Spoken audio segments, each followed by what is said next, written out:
Good morning, good afternoon, or good evening, wherever you are joining us from the world today.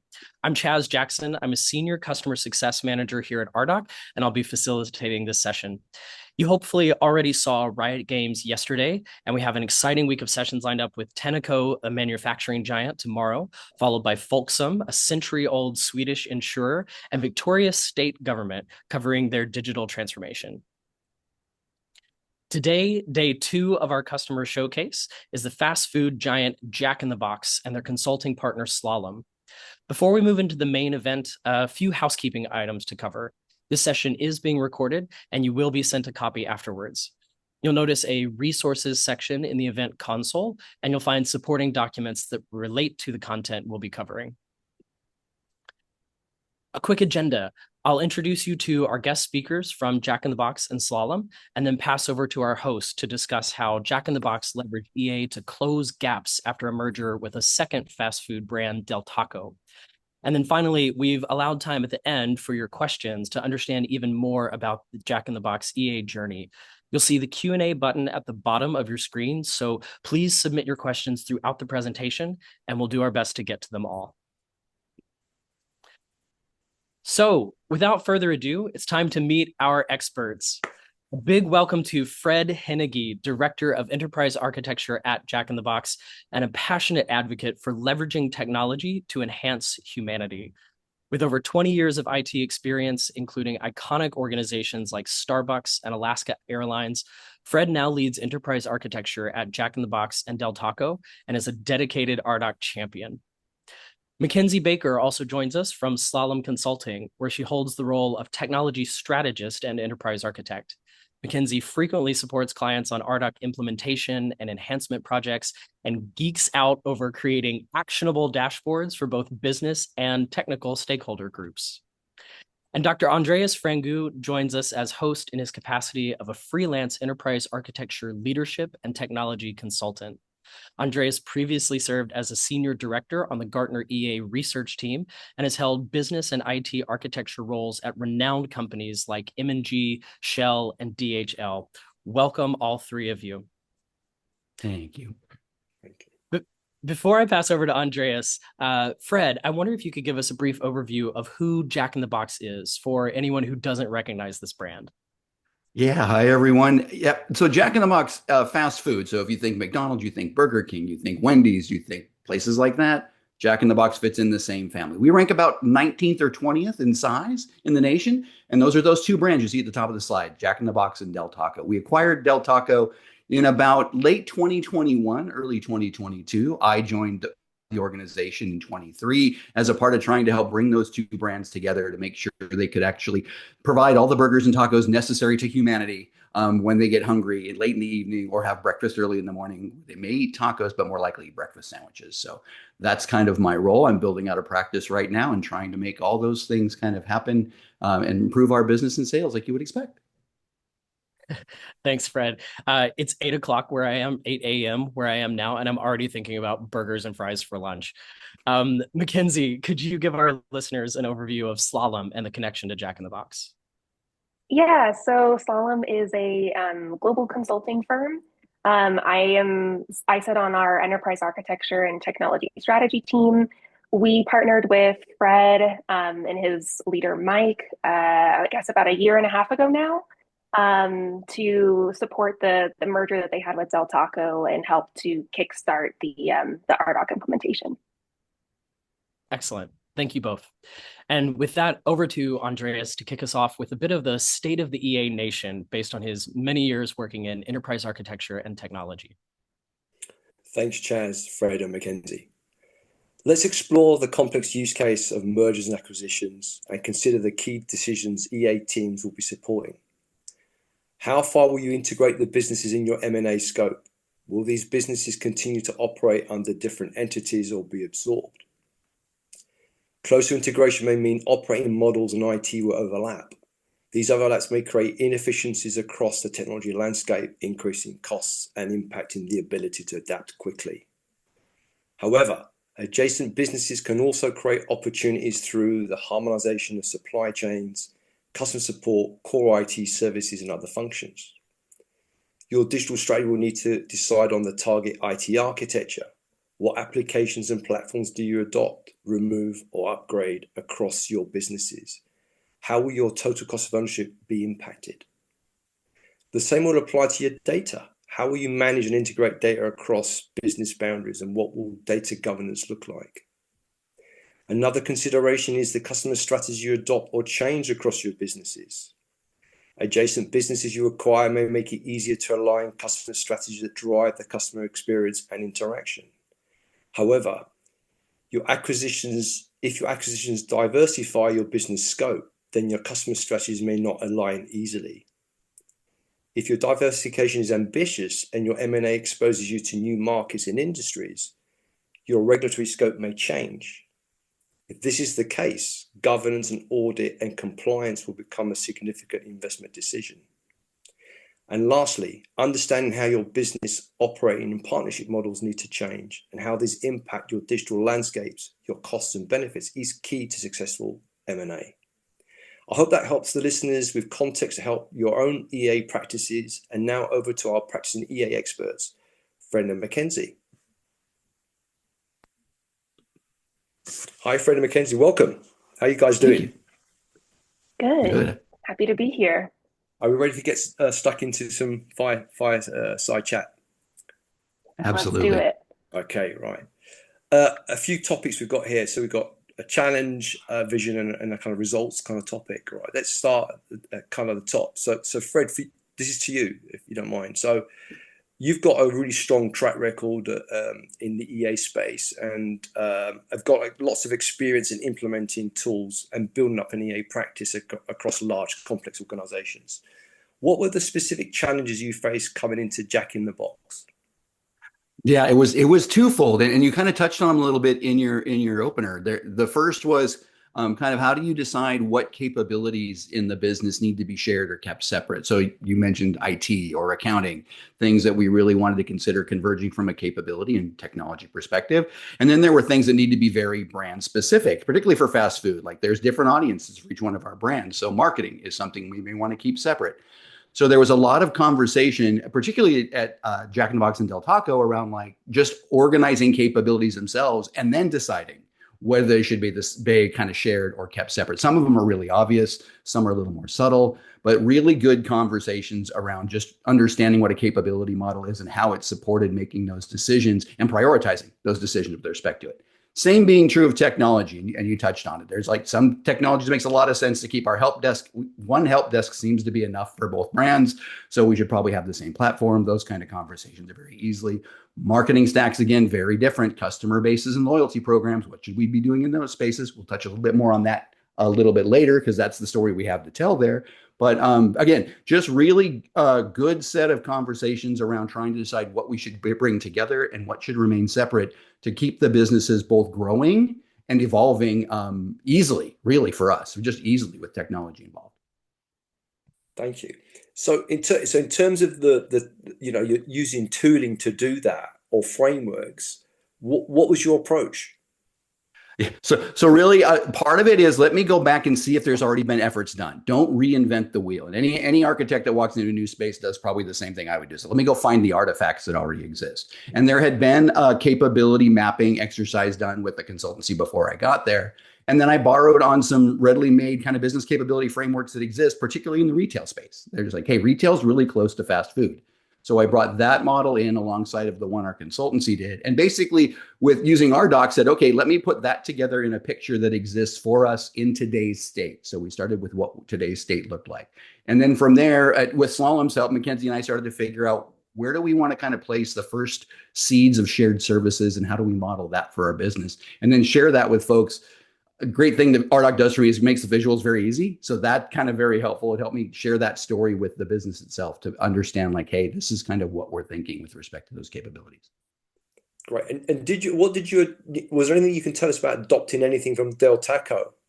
that you brought Yeah, across and thought, yeah, that was cool. that yeah, that's the interesting part. And in fact, just I can tell you, even this week we've had this conversation with Del Taco. Is there some capabilities? Del Taco, a comparison of size, really quick. So Jack in the Box is about 2,200 units out of the 2,800 I think we have on the slide early on.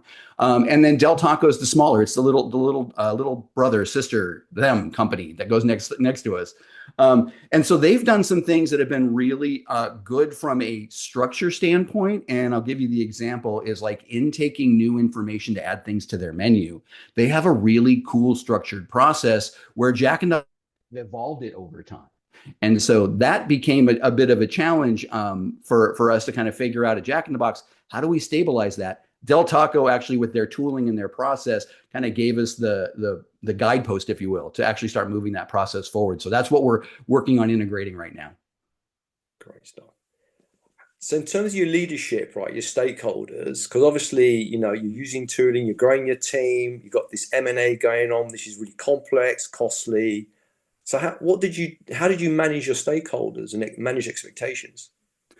Yeah. So first is like any good enterprise architect, you find out who belongs in your coalition or who understands what you're trying to accomplish first and with the most depth. And then that becomes an exercise in just going around and meeting with like the executive leadership team, various components, understanding what their pain is, what they're trying to create, what they're trying to do. And then from there, I actually built out my EA steering committee from that group of people. And it was a very intentional combination of my leadership, some cross-functional leaders like a CFO, and then finding some stakeholders who had some near-term value to be gained, like in our marketing space, and helping them kind of join us to understand the journey. And then using that was kind of the first seeds being planted of like EA governance, right? It's like now we can actually start having those conversations, sharing kind of what we're trying to accomplish. But a lot of it's just interviewing, like we're doing right now, just interviewing people and trying to understand what they do. And just kind of, because you touched on leadership, right? So obviously, you're an experienced architect, right? You're leading the team, so you can front off, executives. How did you grow some other team members so they can step forward and have that kind of opportunity to meet leaders as well? Oh, I love that question. That's awesome. So a lot of architects will start by trying to solve the problem first, not necessarily understand the stakeholders' kind of emotional attachment, maybe in some cases to a problem or what they're trying to do. So for me, it's helping the people I support just kind of understand like what helps your stakeholders sleep at night, what causes them pain and suffering, really understand where they want to go next. And in the cases where maybe they're very reactive kind of leaders, help them understand, as from an architect's point of view, how to create unlocks and create possibilities so they can leverage as an architect their own superpower to help people kind of move their own businesses forward. And that helps make a better relationship and actually evolve the business quicker. Great. Thanks, Fred. I'd like to kind of move into kind of vision now, and hopefully Mackenzie can kind of step in and kind of tell us, how did she and her company support you? So, Mackenzie, can you describe the approach that you took to kind of support Jack in the Box, and in terms of the tooling or EA practice consultancy? How did you go about it? Yeah, so when we first started, and I spoke with Fred and his leader Mike, it was clear that Out of the Box was hyper focused on digital transformation, right? They had an existing set of transformation initiatives and were already executing across different parts of Jack in the Box.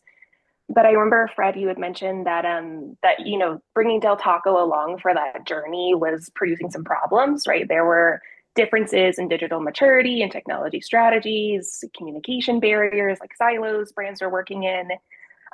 So when Fred and I chatted about then how to approach building out RDoc, given that boiling the ocean for two companies with our limited time together wasn't going to happen, we thought about how we could get others to help us scale. So everything kind of started pointing towards focusing our work on those transformation initiatives, since that's where the business was focused, and seeing how we could use RDoc to actually help drive better alignment between both brands. So that not only scaling RDoc became easier, but M&A activities would also be less arduous. Plus, like if we could get that, high value contribution towards this high profile transformation area, we could also more easily demonstrate, the power of RDoC. So that all started to come together to formulate this approach of start small and impactful on existing business strategies, but also thinking big to keep in mind that we had 2 brands to eventually cover and needed to make sure that we were building an environment that could accommodate multiple brands. And then lastly, making sure that we kept in mind we needed to scale quickly to really keep people engaged and interested. And I think that the last component is also, a go slow to go fast methodology, which I'm sure sounds a little funny given we're talking about how did we accelerate this journey for Out of the Box. But I really think it helped and was a big key to Out of the Box realizing this continued value out of our work together. To stop and consider if jumping into, application rationalization right away was really the right path to take. Which it ended up not being. So pausing to, gather that foundational data really set us up for success in the future. Yeah, let me add, Andres, let me add to that one really quick. So I'll give you a little Yeah. color. So what we found, it was back to the Del Taco Jack in the Box, what could we learn conversation. So Jack in the Box, when Mackenzie joined us, was going through a complete reboot of its digital application presence. And we were very focused intently on Jack in the Box application being rebooted and what needed to happen there in that space.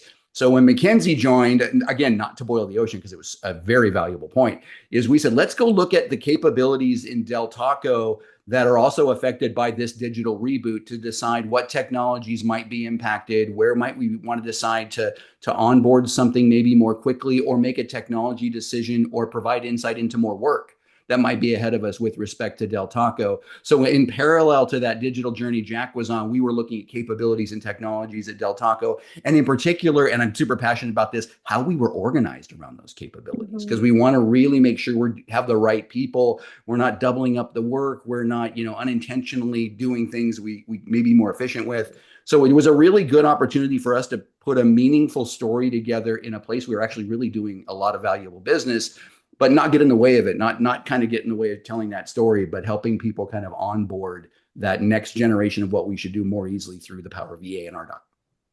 Yeah. I'd love to break that down for the people that are listening in. Because I know we're talking a little bit strategically right now in this conversation. So as Fred mentioned, right, like we started by figuring out how to align to business needs. So reviewed all of the existing digital transformation initiatives and worked with key stakeholders to identify like the top 3 to prioritize that would be most impactful on that digital strategy. And then the second step was then to do our best first cut of populating all of the necessary data in RDoC.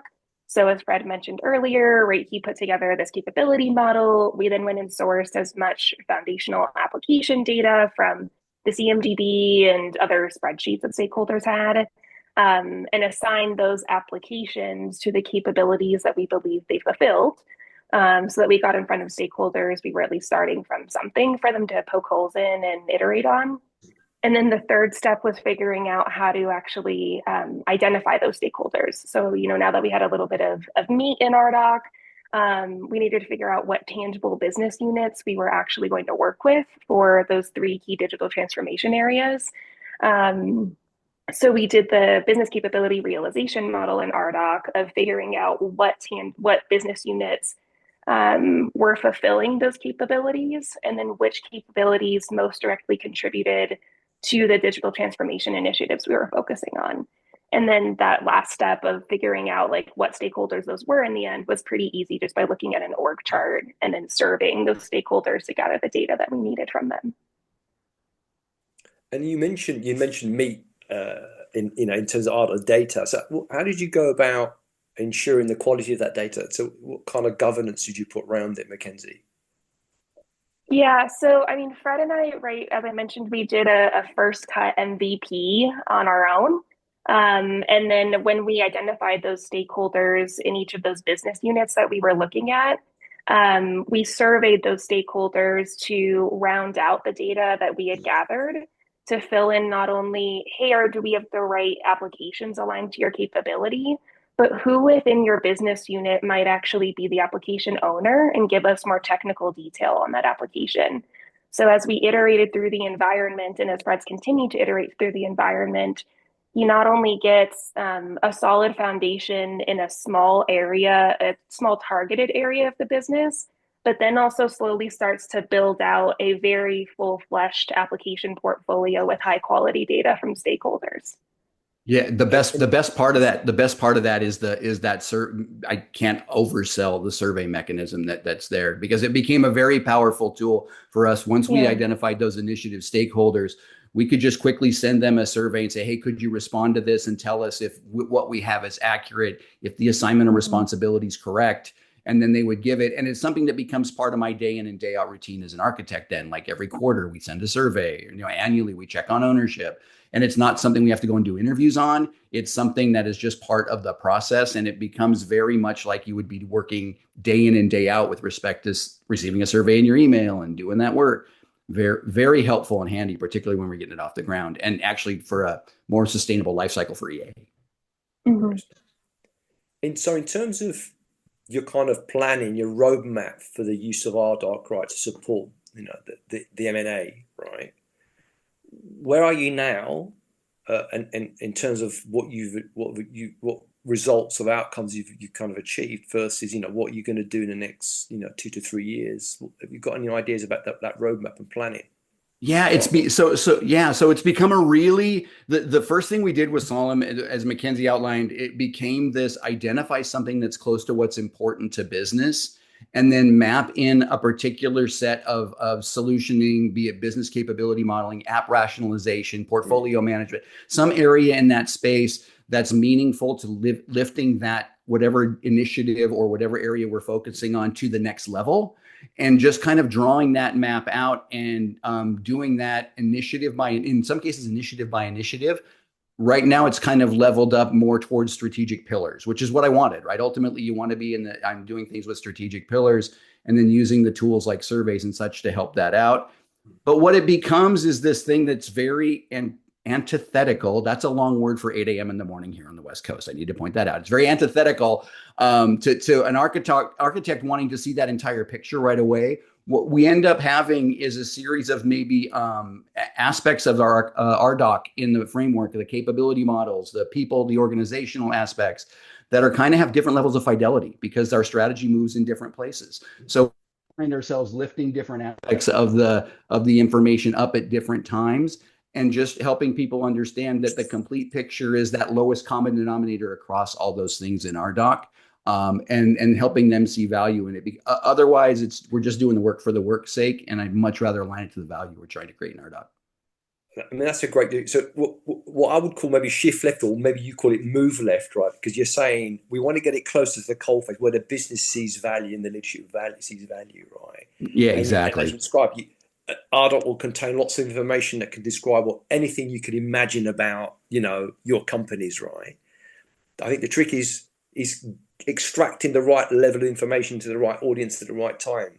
So can you tell us a bit about how you do that? Because that's really difficult to do and navigate. Yeah, so in RDoC, there's been a couple blessings. Well, there's been more than a couple blessings, and that sounds totally like I'm selling. I'm not selling, but there's been a couple of blessings with two things that are pre-built in RDoC. So one is there's these solutions where kind of the workspaces in RDoC, the things you use in RDoC are kind of outlined and how you fill those buckets in to create the visualizations you need to share with your stakeholders.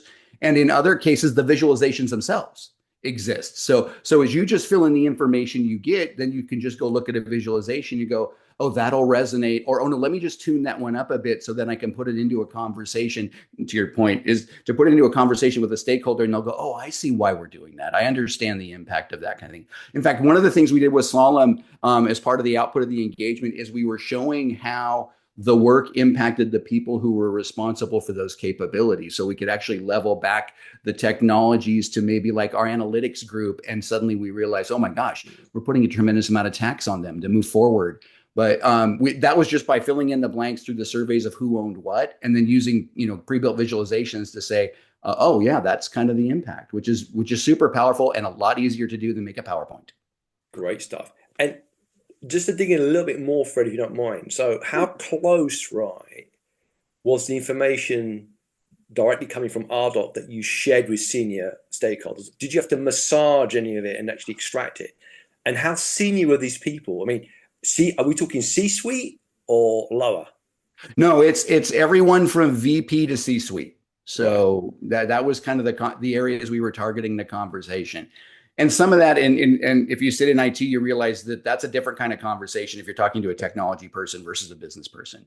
But to massage the information back to the question, there were some places where we literally had to figure out kind of, did we fill in the right blank in our doc to get the story we wanted to tell? And a couple of times we had to iterate through, tagging or tuning that data so that it aligned better with how we were organized or how we were working. So we had to do that a bit.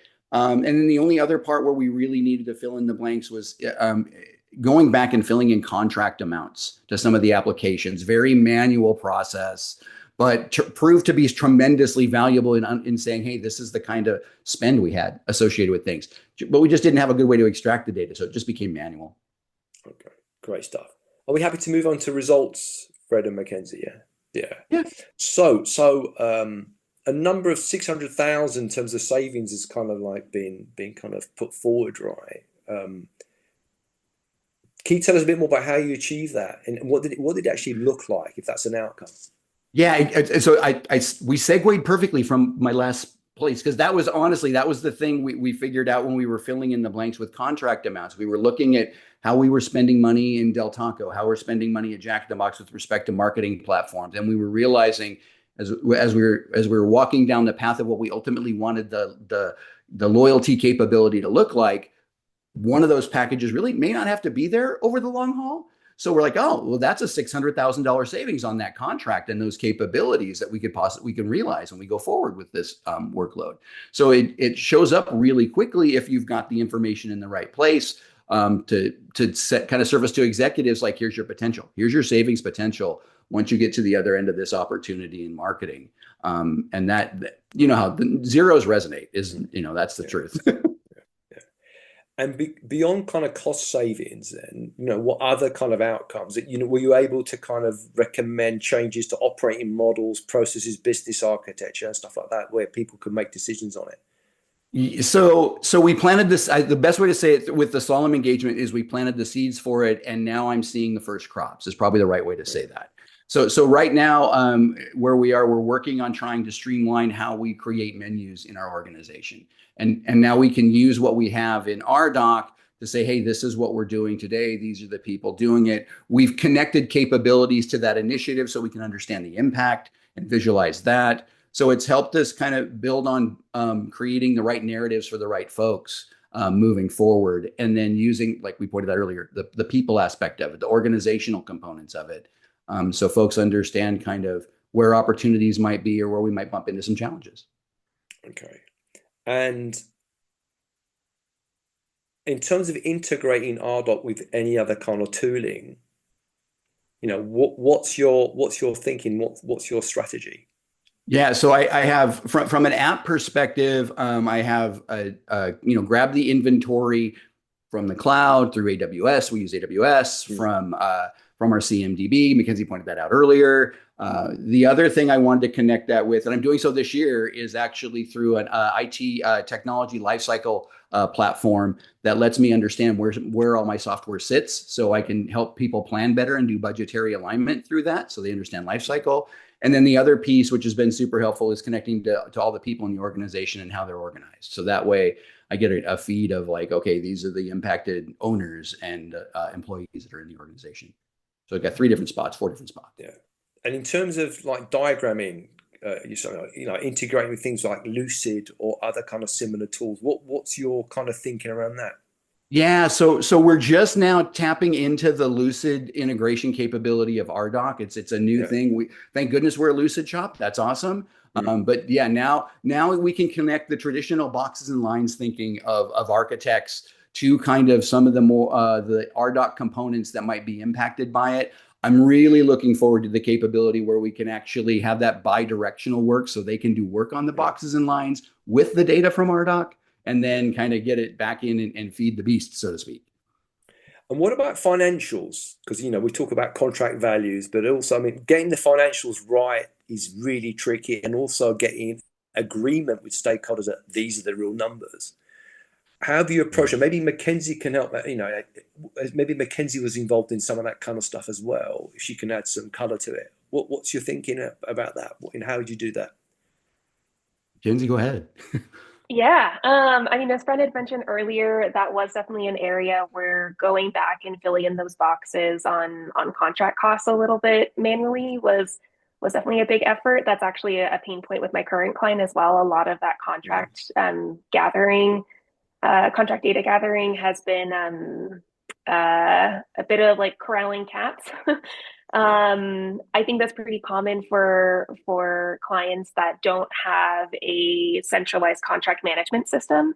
But once we can get that contract data, being able to see, what's coming up for renewal coming, in the next 30, 60, 90 days, what is set to retire. So we understand like how the budget may flex and expand and contract over the next, period of time.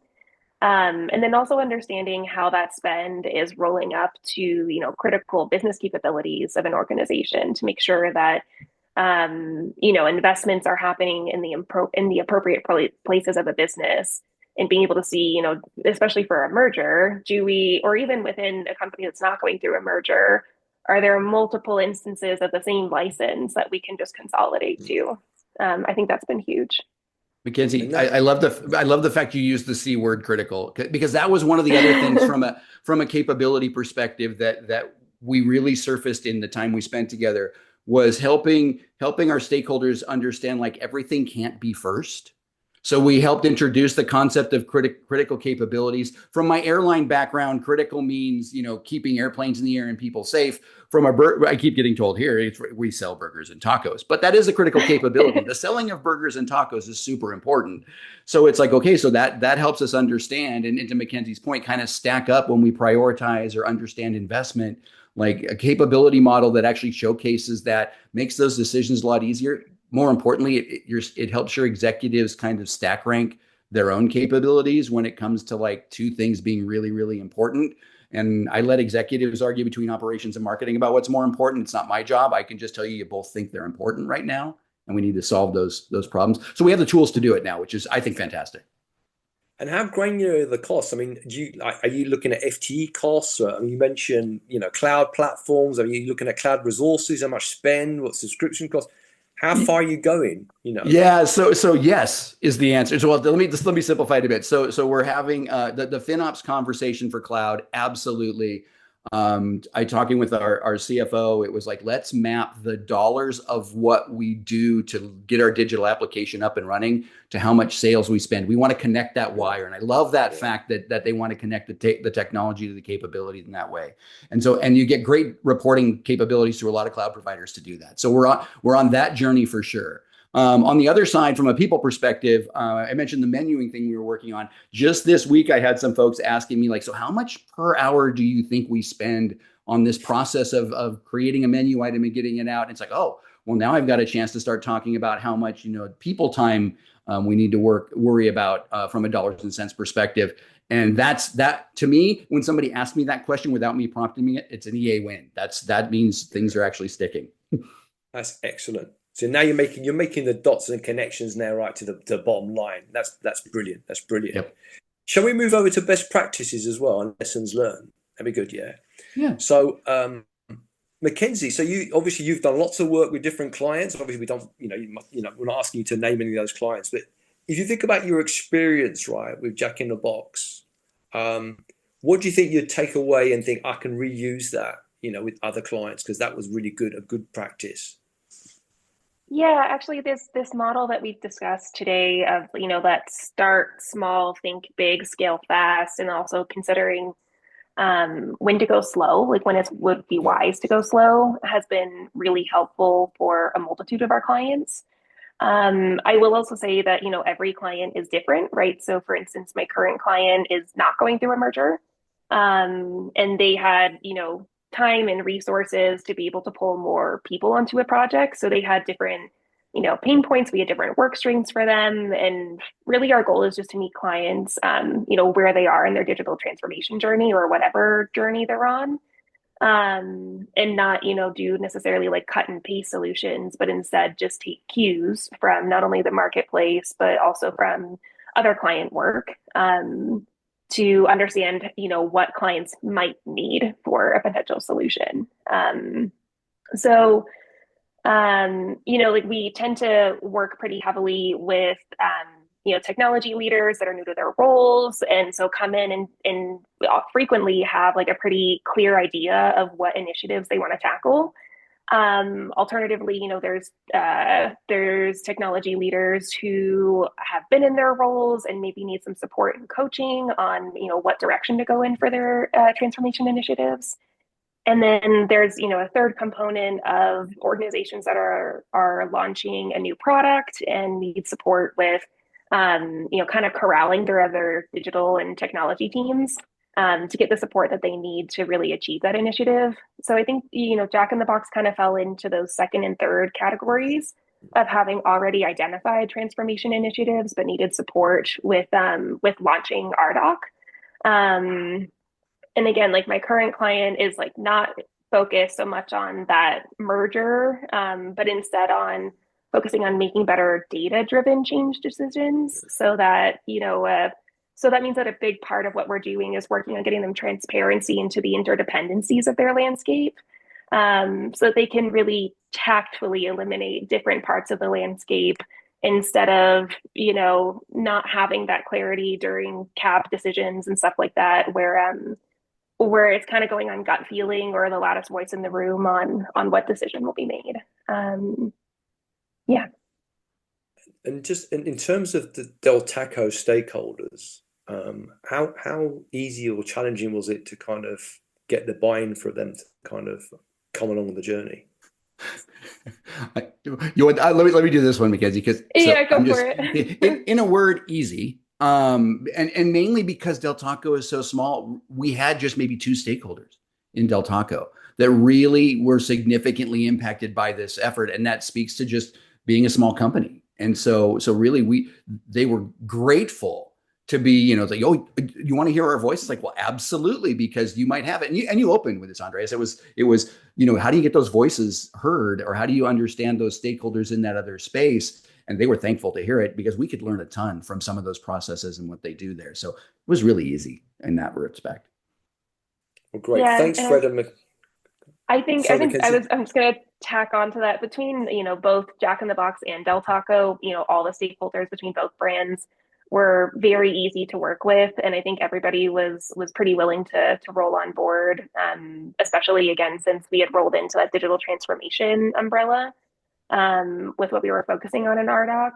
So, while it's common for stakeholders to be resistant towards something like setting up a new capability model, which might be kind of hard to understand for some people, I think that Del Taco and Jack in the Box did a really great job with being open and receptive and adapting to change. Hey, Andreas, I wanted to touch one thing. You asked about a lesson learned, and this is something that Mackenzie and I spent quality time on while we were together, is building out that survey mechanism I was mentioning earlier to really get people's feedback loop and get that built well. That was a very iterative process for us because we realized that as we were looking at surveys and building them out, I, as an enterprise architect, could easily fill in a survey. If I'm a marketing manager or I run my point of sale technologies, it was a little more difficult for them. So we had to iterate through and kind of really work on our terminology and work on our instructions to really get the value we wanted. We actually held a study hall with the stakeholders to get their feedback at one point in time to really try to understand it. But that investment is huge and reaps tons of rewards because you get much better feedback if the people understand what you're asking them. And that you're engaging them and they feel part of that process. Yeah, exactly. It's a great call out. Thanks, Fred and Mackenzie. I think we need to move over to Q&A, right? And so I'll move over to Chaz. Thanks, guys. Absolutely. Thank you all three for giving us some great insights and a really interesting conversation. We've only got time for one or two audience questions. If you're tuning in live, please continue to drop any questions you have in the chat today. We'll be sure to reach out and follow up after the session. So Andreas, why don't we take one or two quick questions from the audience? Sure. First, I think there's a good one about how do we get execs to actually listen to EA stuff? Any communication tricks you found helpful? Yeah, find what hurts the most. I don't know. No, it's kind of that. It's like what is most valued to them, and the indicators, if you've got any type of strategy or pillars or initiatives, are right in that spot. So if you can find part of your narrative, the maturity you want to create, the opportunities you want to create, as an EA, find a way to align them to those things, and then make sure you're using their terminology. Don't make them come to you. You should really go to them as an EA. And that's really powerful in really engaging folks at any level of the org, but particularly for example. Thanks.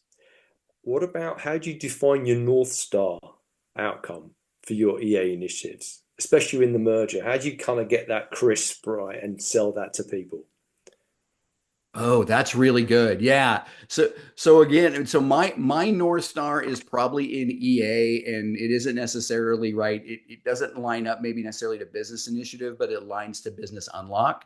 So things like I want to have, I'll give you good examples across what we were doing earlier. I want to have a really solid understanding of what the critical capabilities are and what they cost. Like I want that because that seemed to be really important to unlocking maybe more strategic initiatives or opportunities or challenges ahead. So it's kind of me picking and choosing what information and maturities I wanted to add to in EA and being very agile about it with respect to the business. And then using like RDoc to fill in, like I said, we've said earlier, fill in those blanks to really make it resonate, but align them to capability realization, to portfolio, to risk, strategic initiative unlocks, like those type of capabilities, just align to what we're doing as a business, which is a really tough exercise from an EA perspective because we're just used to filling in all the blanks. And so it's a little more difficult, but worthwhile. And I think you mentioned, surveying as well and some of the other tools that RDoc has. So have you got a templated model? So if you acquired another business, right, in the next year, have you templated your approach to onboarding, users to RDoc, would you say? Yeah. So yes, I had to think about that for a second. So that's a really good question, and I should actually think more about that. So thanks, Andreas, for that one. So it's definitely I would look at like capability alignment now that we have a model. Like where do we add that business's capabilities where it's already something we do into our capability model, and then making sure we capture that, or where we're adding or where we have differences and those type of things, so we understand maybe where we need to shore up. So capability first is how I would go at that. And then the easy parts are like plugging in the technology that supports it, right? You want to underpin it with the technologies so you can see the redundancies. For some reason, app rationalization is a popular thing. You want to make sure in the mergers and acquisitions space that you're spending the right amounts of money. So that would be the number two I would throw into that. Great. Thanks, Fred and Mackenzie. That's all the time we have at the moment. So thank you very much. I'll hand over to Chaz. Awesome. Thank you, Andreas, Fred, Mackenzie, all three for sharing your time and expertise. And thank you to all of you watching for joining us today. If you'd like to continue the conversation, feel free to connect with us on LinkedIn or reach out at hello@rdoc.com. Hope to see you join us tomorrow for the session with Tenneco, a global manufacturing giant, as they discuss their digital transformation. See you tomorrow. Goodbye for now.